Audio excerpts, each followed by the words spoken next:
Hello everyone, myself Rahul Pawar. Welcome back to the channel. बेटा, आज की वीडियो में एक कॉलिगेटिव प्रॉपर्टी के बारे में बात करेंगे जो रहेगी elevation in boiling point.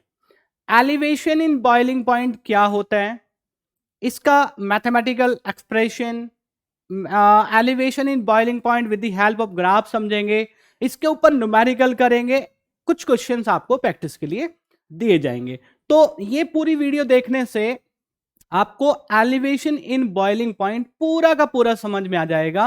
Question भी करने आ जाएंगे, क्वेश्चन आपको प्रैक्टिस के लिए मिलेंगे, वो प्रैक्टिस करेंगे तो आपको कहीं भी कोई प्रॉब्लम नहीं रहेगी। तो देखते हैं एलिवेशन इन बॉइलिंग पॉइंट बेटा क्या होता है। एलिवेशन इन बॉइलिंग पॉइंट को समझने के लिए सबसे पहले एक टर्म होती है, बड़ी सिंपल सी टर्म, बॉइलिंग पॉइंट। इसको समझना है। तो बॉइलिंग पॉइंट जनरली जो हम पढ़ते आते हैं वो कहते हैं कि भी एक पर्टिकुलर टेम्परेचर होता है जिसपे कोई लिक्विड बॉइलिंग स्टार्ट कर देता है। A particular temperature at which a liquid starts boiling, ये पर्टिकुलर टेम्परेचर जो कहा जाता है बॉइलिंग पॉइंट कहा जाता है। यहां थोड़ा सा सॉल्वेंट सॉल्यूशन के वेपर प्रेशर की बात होती है, तो वेपर प्रेशर की टर्म में बॉइलिंग पॉइंट को यहां पे डिफाइन हमने करना होता है। तो बॉइलिंग पॉइंट को डिफाइन करते हैं कि जो बॉइलिंग पॉइंट है is the temperature at which vapor pressure of a liquid becomes equal to atmospheric pressure। एक पर्टिकुलर टेम्परेचर जिसपे किसी लिक्विड का वेपर प्रेशर एटमॉस्फेरिक प्रेशर के इक्वल हो जाता है, उस लिक्विड का बॉइलिंग पॉइंट कहा जाता है। ठीक है, समझ आ गई बात। फॉर एग्जांपल, हमने यहां पे सपोज वाटर ले लिया। ठीक है, वाटर को हमने हीट करना स्टार्ट किया। वाटर को जब हम हीट करेंगे या किसी भी लिक्विड को हीट करेंगे तो बेटा उसके वेपर प्रेशर, उसका वेपर प्रेशर इंक्रीज हो जाएगा। वेपर प्रेशर इंक्रीज होते होते होते कहां चला जाएगा, एटमॉस्फेरिक प्रेशर के इक्वल हो जाएगा। यहां पे वाटर है, तो अगर इस वाटर का वेपर प्रेशर एटमॉस्फेरिक प्रेशर के इक्वल हो जाता है at that particular temperature, water starts boiling. और वो पर्टिकुलर टेम्परेचर जो कि हम जानते हैं वाटर के लिए 100 डिग्री सेल्सियस होता है, इस लिक्विड का या यहां कहीं वाटर का बॉइलिंग पॉइंट होगा। तो ये तो बात हुई बॉइलिंग पॉइंट की। अब बात करते हैं कि भाई हमारी जो कॉलिगेटिव प्रॉपर्टी है वो है elevation in boiling point. Boiling point colligative property नहीं होती, elevation in boiling point colligative property होती है। एलिवेशन का मतलब क्या है, एलिवेशन का मतलब है इंक्रीज होना। देखो ये टर्म है एलिवेशन, एलिवेशन का मतलब है इंक्रीज होना। एलिवेशन इन बॉइलिंग पॉइंट यानी कि बॉइलिंग पॉइंट का एलिवेट हो जाना, बॉइलिंग पॉइंट का इंक्रीज हो जाना, बॉइलिंग पॉइंट का बढ़ जाना, ये हमारी कॉलिगेटिव प्रॉपर्टी है। कैसे होता है, होता है इस तरह से है क्योंकि हमारे पास होता है सॉल्वेंट। ठीक है, यहां पे सॉल्वेंट है, सॉल्वेंट आप वाटर कंसीडर कर सकते हैं, कोई अल्कोहल कंसीडर कर सकते हैं, बेंजीन कंसीडर कर सकते हैं, कोई भी लिक्विड आप यहां पे सॉल्वेंट ले लें। सॉल्वेंट का कोई वेपर प्रेशर रहेगा और सॉल्वेंट का वेपर प्रेशर रहेगा। जब किसी सॉल्वेंट को हम हीट करना शुरू करेंगे तो उसका वेपर प्रेशर एटमॉस्फेरिक प्रेशर के इक्वल हो जाएगा, तो वहां पे उसका बॉइलिंग पॉइंट हमको मिलेगा। उस बॉइलिंग पॉइंट को हम बेटा यहां पे रिप्रेजेंट कर रहे हैं टीबी नॉट से। तो टीबी नॉट क्या हुआ, जैसे यहां पे हमारा कोई सॉल्वेंट है। ठीक है, अब सॉल्वेंट को जब हम हीट करेंगे तो ये बॉयल होना स्टार्ट होगा, वो टेम्परेचर यानी कि बॉइलिंग पॉइंट ऑफ सॉल्वेंट। ये बेटा हुआ हमारा बॉइलिंग पॉइंट ऑफ सॉल्वेंट। समझना आप बात को। अभी हमारे पास सॉल्वेंट है, अब हम यहां बाइनरी सॉल्यूशंस में डील करते हैं। बाइनरी सॉल्यूशन का मतलब यहां कॉलिगेटिव प्रॉपर्टी को समझने के लिए हमने नॉन वॉलेटाइल तो लिया सॉल्यूट और एक वॉलेटाइल लिया सॉल्वेंट, जो कि यहां पे कंसीडर किया हुआ है। तो यहां मैंने इस सॉल्वेंट में, इस वॉलेटाइल सॉल्वेंट में एक नॉन वॉलेटाइल सॉल्वेंट बेटा solute, sorry, non volatile solute यहां पे हमने ऐड कर दिया। अब जब ये नॉन वॉलेटाइल सॉल्यूट और सॉल्वेंट मिक्सचर बना लेंगे तो इस मिक्सचर को क्या कहेंगे हम, इस मिक्सचर को कहेंगे सॉल्यूशन। अब इस सॉल्यूशन का बॉइलिंग पॉइंट हमने देखना है। अब जब हम इस सॉल्यूशन का बॉइलिंग पॉइंट देखते हैं तो क्या करेंगे, बॉइलिंग पॉइंट चेक करने के लिए इसको हीट करना शुरू करेंगे। इस सॉल्यूशन को देखो, अब सॉल्यूशन को हीट कर रहे हैं। इस सॉल्यूशन को जब हम हीट करते हैं तो हमें इस सॉल्यूशन का बॉइलिंग पॉइंट सॉल्वेंट के कंपैरिजन में बढ़ा हुआ मिलता है। अब उसका रीजन क्या है ये ग्राफ से समझेंगे, लेकिन आप अभी ये मान लो कि हाँ भी सॉल्यूशन का जो बॉइलिंग पॉइंट होता है वो सॉल्वेंट के बॉइलिंग पॉइंट से ज्यादा होता है। इसको हम कहते हैं एलिवेशन इन बॉइलिंग पॉइंट। तो अगर उस सॉल्यूशन का बॉइलिंग पॉइंट हम कहें तो ये हमने कंसीडर कर लिया टीबी से, तो टीबी हो गया बॉइलिंग पॉइंट ऑफ सॉल्यूशन। ठीक है जी, बात समझ में आ गई। तो दो चीजें हो गई, boiling point of solvent, boiling point of solution. Boiling point of solution जैसा मैंने आपको बताया बॉइलिंग पॉइंट ऑफ सॉल्वेंट से ज्यादा होता है। क्यों ज्यादा होता है ये हम सीखेंगे, लेकिन अभी आप ये मान लो कि boiling point of solution is greater than boiling point of solvent. ठीक है, this is elevation in boiling point. Solvent के कंपैरिजन में सॉल्यूशन का बॉइलिंग पॉइंट ज्यादा हो गया। ठीक है, सॉल्यूशन का बॉइलिंग पॉइंट ज्यादा हो गया, this is called elevation in boiling point, और यही हमारी कॉलिगेटिव प्रॉपर्टी है। एलिवेशन क्या होगा, कितना होगा, वो इनका चेंज होगा, अभी देख लेंगे। लेकिन पहले ये बात समझनी है आपको कि इतनी बात आपको समझ में आई कि नहीं आई। अब इसके पीछे एक छोटा सा रीजन मैं आपको बता देता हूं। ठीक है, ग्राफ से भी समझेंगे। देखो हमने ये पढ़ा हुआ है जब हम कॉलिगेटिव प्रॉपर्टी स्टार्ट करते हैं, और कॉलिगेटिव प्रॉपर्टी मैंने दो वीडियो पहले बना रखी है, एक relative law of vapour pressure पे बना रखी है, एक कॉलिगेटिव प्रॉपर्टीज का पूरा ओवरव्यू है भी कॉलिगेटिव प्रॉपर्टी क्या होती है, कौन सी कॉलिगेटिव प्रॉपर्टी होती है, यही क्यों होती है, वो सारी चीजें मैंने वहां पे दो वीडियो में डिटेल में बना रखी है। अगर आप चाहें तो वहां पे देख लें, लेकिन यहां मेरी एक बात सुन लें आप कि जब किसी सॉल्यूशन का वेपर प्रेशर होता है और किसी सॉल्वेंट का वेपर प्रेशर होता है, सॉल्यूशन का वेपर प्रेशर सॉल्वेंट के वेपर प्रेशर से हमेशा कम होता है। और ऐसा इसलिए होता है क्योंकि नॉन वॉलेटाइल सॉल्यूट के जो पार्टिकल्स हैं, जो मॉलिक्यूल्स हैं, यहां सरफेस को ऑक्यूपाई कर लेते हैं, तो वेपर में जो लिक्विड है हमारा कम कन्वर्ट हो पाता है। सॉल्यूशन का वेपर प्रेशर कम होता है in comparison to vapour pressure of solvent. यही रीजन है कि सॉल्यूशन का बॉइलिंग पॉइंट सॉल्वेंट के बॉइलिंग पॉइंट से ज्यादा होता है। सॉल्यूशन का बॉइलिंग पॉइंट होता है ज्यादा, वेपर प्रेशर होता है कम। वेपर प्रेशर कम होता है तो हीट करने के लिए ज्यादा टेम्परेचर की हमें जरूरत होती है ना। ज्यादा टेम्परेचर होता है, वेपर प्रेशर बढ़ेगा, तब जाके वो एटमॉस्फेरिक प्रेशर के इक्वल होगा। समझ आ गई बात। तो अल्टीमेटली जो बात ये हुई कि जो बॉइलिंग पॉइंट ऑफ सॉल्यूशन है it is greater than boiling point of solvent. मैं बार बार ये बात आपको बोल रहा हूं, this is elevation in boiling point. आप समझ गए यहां पे टीबी नॉट से हमने बॉइलिंग पॉइंट ऑफ सॉल्वेंट को रिप्रेजेंट किया, टीबी से हमने बॉइलिंग पॉइंट ऑफ सॉल्यूशन लिया। ठीक है, अब इसके लिए हम मैथमेटिकल एक्सप्रेशन की तरफ बढ़ते हैं। बेटा यहां पे वापस वो चीजें देख लो, टीबी नॉट क्या था हमारा, boiling point of solvent. TB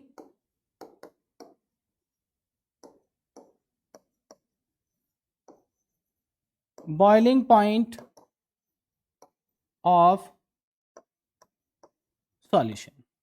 ठीक है, ये चीजें हमने पहले कंसीडर कर ली थी।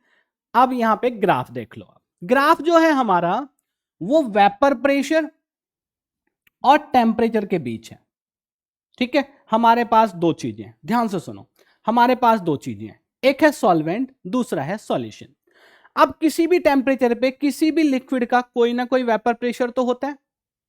तो हमने यहां पॉइंट ए पे, ध्यान से देखो, यहां पॉइंट ए पे ये हमारा सॉल्वेंट है अभी, और इसका कोई टेम्परेचर और कोई वेपर प्रेशर।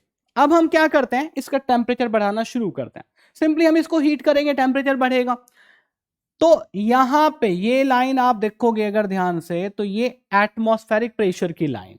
ठीक है, एटमॉस्फेरिक प्रेशर मतलब 1 atm प्रेशर, या इसको बार में लिखेंगे तो 1.013 बार होता है। ये एटमॉस्फेरिक प्रेशर की लाइन है बेटा। ठीक, अब हम क्या करेंगे, लिक्विड को हीट करेंगे, लिक्विड को हीट करेंगे, वेपर प्रेशर चेक करते जाएंगे। जैसे लिक्विड को हीट करेंगे तो इसका टेम्परेचर बढ़ेगा, टेम्परेचर के साथ साथ इसका वेपर प्रेशर बढ़ेगा। आप देखो जैसे जैसे लिक्विड को हीट करेंगे तो एक टेम्परेचर ऐसा आएगा जब इस लिक्विड का, अभी सॉल्वेंट की बात चल रही है, जब इस लिक्विड का वेपर प्रेशर एटमॉस्फेरिक प्रेशर के बराबर हो जाएगा, इक्वल हो जाएगा। ये वो पॉइंट है, ठीक है, जिसको हमने यहां पे एक्स लिखा है। समझ गए मेरी बात? अब एक्स जो पॉइंट है, यहां इस सॉल्वेंट का वेपर प्रेशर एटमॉस्फेरिक प्रेशर के इक्वल हो गया। अब हमें चेक करना है कि भाई ये टेम्परेचर क्या है। जब हम इसको टेम्परेचर वाली लाइन के साथ लेके आते हैं तो यहां एक टेम्परेचर हमको मिलेगा, this is the boiling point of solvent. ये जो टेम्परेचर है, this temperature is boiling point of solvent, क्योंकि यहां ये सॉल्वेंट आपका बॉयल होना स्टार्ट हो जाएगा। समझ आ गई बात? इसको हमने यहां टीबी नॉट लिखा है, जिसको मैं आपको पहले से बोलता हुआ आ रहा हूं। TB naught equals boiling point of solvent. समझ गए? अब हमने सॉल्वेंट में ऐड किया नॉन वॉलेटाइल सॉल्यूट, तो क्या हुआ? सॉल्यूशन बन गया। सॉल्यूशन का वेपर प्रेशर, सॉल्यूशन का वेपर प्रेशर हर स्टेज पे सॉल्वेंट के वेपर प्रेशर से कम होता है। जब हमने सॉल्यूशन, देखो यहीं इसी टेम्परेचर पे जहां पे ए था वहीं पे हमने चेक किया सॉल्यूशन का वेपर प्रेशर कम है, कम है, तो यहां से हम हीट करना शुरू करेंगे। जब हीट करना शुरू करेंगे तो ये लाइन हमेशा इस लाइन से नीचे जाएगी। देखो, तो जब सॉल्यूशन को हम हीट करना शुरू करेंगे, टेम्परेचर बढ़ेगा, वेपर प्रेशर बढ़ेगा, तो एक पर्टिकुलर टेम्परेचर पे ये जो सॉल्यूशन वाली लाइन है, ये भी एटमॉस्फेरिक वाली लाइन को, एटमॉस्फेरिक प्रेशर वाली लाइन को यहां कट करेगी, जिसको हमने पॉइंट वाई का है। ठीक है, यानी कि वाई पॉइंट पे वो टेम्परेचर हमको मिलेगा जहां सॉल्यूशन का वेपर प्रेशर एटमॉस्फेरिक प्रेशर के इक्वल हो जाएगा, यानी कि ये इसका बॉइलिंग पॉइंट होगा। चेक कर लेते हैं, तो ये बॉइलिंग पॉइंट बेटा ये आ गया आपका, इसको हमने टीबी लिख दिया। समझ आ गई बात? यानी कि जो आपका सॉल्वेंट है, सॉल्वेंट का बॉइलिंग पॉइंट, जो आपका सॉल्यूशन है, सॉल्यूशन का बॉइलिंग पॉइंट। आप टेम्परेचर लाइन पे देख सकते हैं कि सॉल्यूशन का बॉइलिंग पॉइंट सॉल्वेंट के बॉइलिंग पॉइंट से ज्यादा है। ठीक है, this is elevation in boiling point. कैसे पता चलेगा कितना एलिवेशन हुआ? दोनों के बीच का डिफरेंस आपने देखना है, दोनों के बीच का डिफरेंस देखो। ठीक है, जिसको हमने लिखा डेल्टा टीबी। क्या लिखा बेटा? Delta TB. डेल्टा टीबी क्या होगा? डिफरेंस होगा जो एलिवेशन इन बॉइलिंग पॉइंट हमको बताएगा। ठीक है, कैसे निकलेगा? डेल्टा टीबी इक्वल्स, आप देखो सॉल्यूशन का बॉइलिंग पॉइंट, सॉल्वेंट का बॉइलिंग पॉइंट, तो delta TB equals TB minus delta, sorry TB naught. Delta TB equals TB minus TB not. What is TB? TB is the boiling point of solution minus TB not boiling point of solvent. तो ये आ गया elevation in boiling point, जिसको हम delta TB से represent करते हैं। यहां तक की बात क्लियर हुई? यहां तक की बात क्लियर हुई? ठीक है, डेल्टा टीबी आपको समझ में आ गया, ग्राफ से समझ में आ गया। ठीक है, बात समझ में आ गई। आगे बढ़ जाएं। Delta TB equals TB minus TB naught. TB बिट्टा बॉइलिंग पॉइंट आपका सॉल्यूशन का, और जो आपका टीबी नॉट है, this is the boiling point of solvent. दोनों का डिफरेंस, दोनों का डिफरेंस जिसको डेल्टा टीबी लिख रहे हैं, वो हमारा एलिवेशन इन बॉइलिंग पॉइंट होगा, और यही हमारी कॉलिगेटिव प्रॉपर्टी है। ठीक है, अभी हमने ग्राफ से समझा एलिवेशन इन बॉइलिंग पॉइंट क्या होता है। अभी हम समझेंगे कि भाई जो एलिवेशन इन बॉइलिंग पॉइंट है, इसका मैथमेटिकल एक्सप्रेशन क्या है। ठीक है, देखो आप, तो डेल्टा टीबी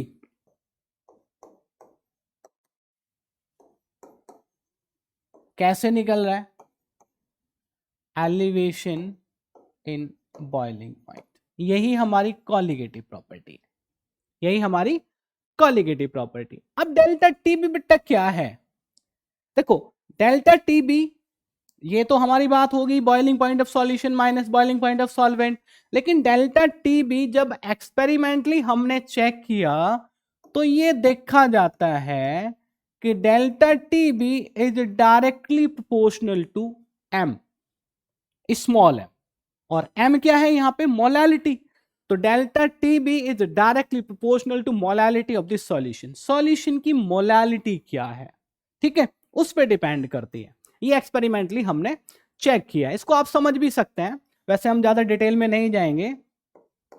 तो delta T B directly proportional to M, proportionality sign हटाएंगे तो यहां पे एक प्रोपोर्शनलिटी कांस्टेंट जिसको हम के बी लिखते हैं, ये हमारे पास बनता। अब के बी क्या है बेटा? ये देखो, जो एम है आपका, दोनों चीजें बता देता हूं मैं, ये मोलैलिटी ऑफ सॉल्यूशन है, मोलैलिटी ऑफ सॉल्यूशन, ठीक है। और जो के बी है ये मोलल एलिवेशन कांस्टेंट है, मोलल एलिवेशन कांस्टेंट। और दूसरा क्या नाम है भाई इसका? दूसरा नाम है बेटा इसका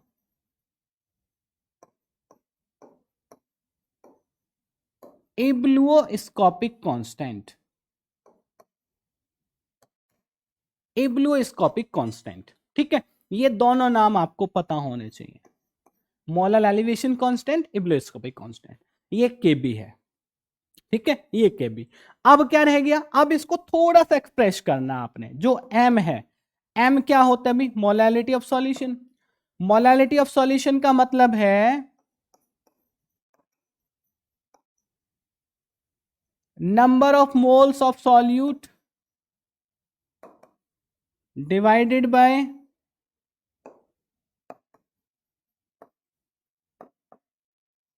weight of solvent in gram into 1000। अब यहां एक स्टैंडर्ड चलता है कि जो नंबर ऑफ मोल्स हैं उनको बेटा एनबी से, और जो वेट ऑफ सॉल्वेंट है इसको हम लिखते हैं डब्ल्यू ए से, ठीक है। अब जो एनबी रहेगा, नंबर ऑफ मोल्स है, तो इसको हम लिख सकते हैं W B by M B. अब ये मैं बता दूंगा आपको कैसे, क्योंकि जो वेट हो, सॉरी, नंबर ऑफ मोल्स होते हैं आपके, वेट ओवर मोलर मास होता है, ठीक है ना। अब यहां पे ये 1000 की मल्टीप्लाई भी चल रही है, क्योंकि जो वेट ऑफ सॉल्वेंट आपने ग्राम में लिया है, तो फिर 1000 की मल्टीप्लाई करके आप रखते हैं। किलोग्राम में अगर वेट है तो 1000 नहीं रखेंगे, ये तो मैथमेटिकल बात है ना, आपको समझ में आती है ग्राम और किलोग्राम वाला। तो जो मोलैलिटी है आपकी, यहां भी मैं लिख दूं 1000 भी,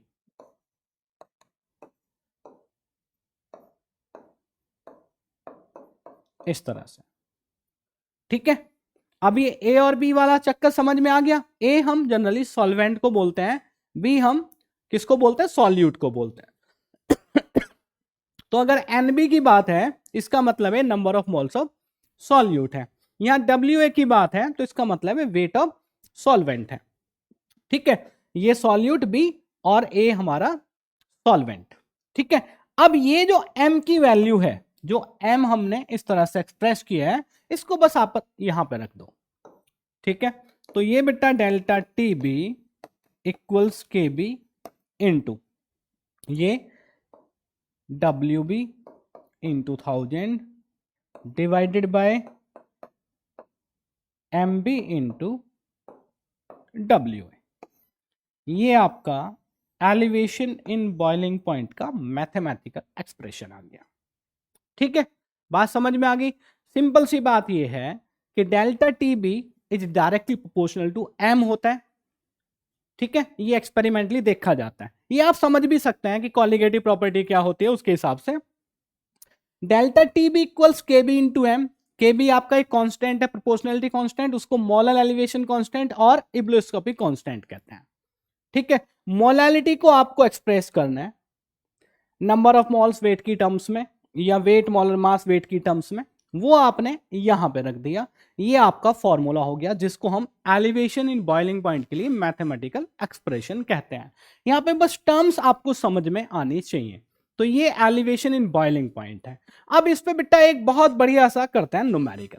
देखो, 18 gram of glucose C6H12O6 is dissolved in 1 kg of water in a saucepan. तो ये तो हो गया हमारा सॉल्यूट और बेटा ये हो गया हमारा सॉल्वेंट। इसका मतलब अगर हम यहां पे डेटा कलेक्ट करें तो डेटा में क्या होगा, जो WB है ये हमारा हो गया 18 ग्राम, ठीक है।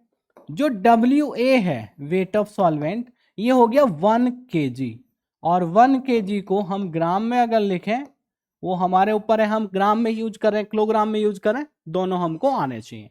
1 kg इक्वल 1000 ग्राम।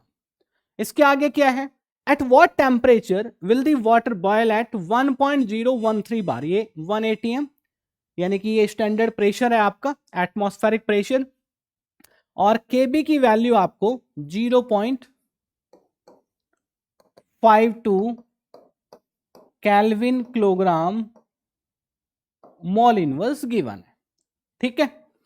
तो सीधे सीधे आपको क्या करना है भाई, डेल्टा टीबी का फॉर्मूला लगाना है।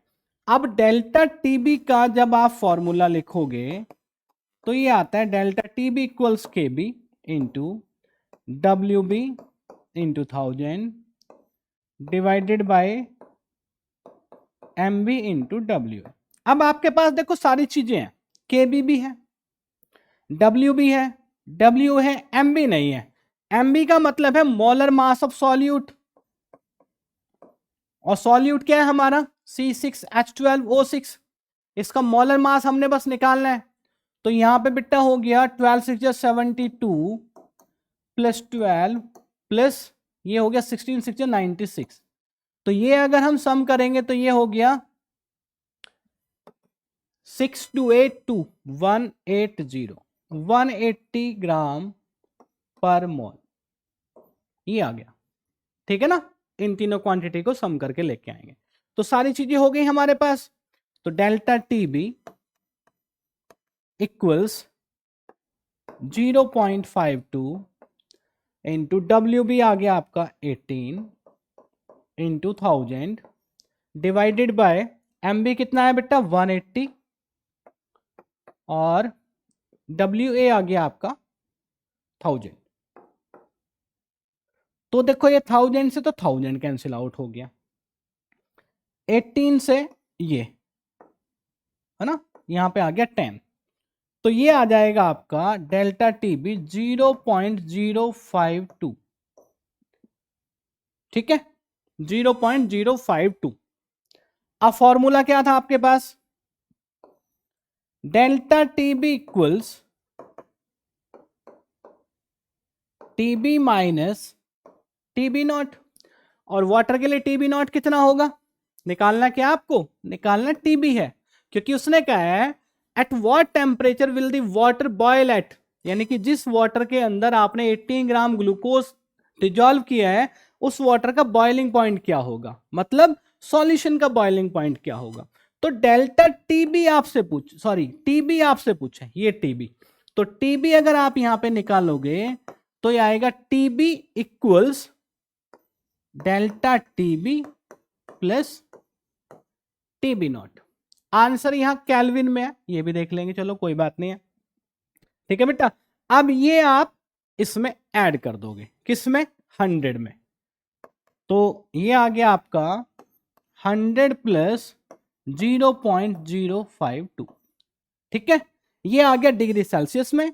अब इसको आपने केल्विन में कन्वर्ट करना है, तो यहां पे आपका ये आंसर आ जाएगा, ठीक है ना, 273.15 आप जब ऐड करोगे इसमें तो यही आंसर आपको मिलेगा, ठीक है। इस तरह से आप एलिवेशन इन बॉइलिंग पॉइंट पे क्वेश्चन कर सकते हैं। अब यहां पे क्वेश्चन मैंने आपको दिया जो आपकी प्रैक्टिस के लिए, ठीक है, ये क्वेश्चन आप करना, बहुत बढ़िया क्वेश्चन है ये भी। A solution containing 12.5 gram of non-electrolyte substance in 175 gram of water gave boiling point elevation of 0.70 Kelvin. Calculate the molar mass of this substance. आपको यहां पे सॉल्यूट का मोलर मास बताना है, MB बताना है, ठीक है बेटा। तो ये थी आपकी elevation in boiling point colligative property, ठीक है। मिलते हैं नेक्स्ट वीडियो में, थैंक यू सो मच।